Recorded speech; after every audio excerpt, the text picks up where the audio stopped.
Now that we created a really simple chatbot, we are ready to test it. We just need to enable one more setting inside of VK in order to also use buttons inside of our flows. To do so, go towards VK, go towards your community group, go towards Manage, then Messages. Under Messages, you will have bot settings, and you will need to enable bot settings. Let's go Enable.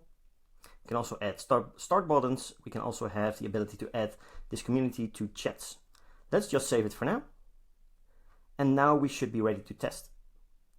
First of all, let's test this simple message that we set up to see if it works. Let's go towards our community. Then press the button Message and let's type something really simple like hi. We should now receive a message.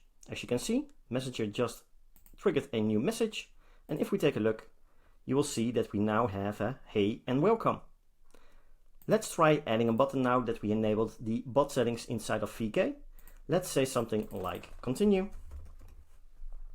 Go with the next step. It will be a really simple text message. From here, let's just say button press successful.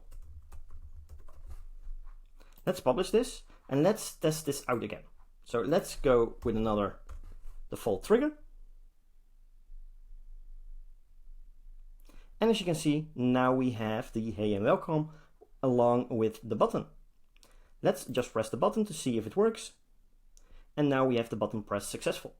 So this way you can build out your entire chatbot just like on any other channel, and you will be able to interact with users inside of your communities.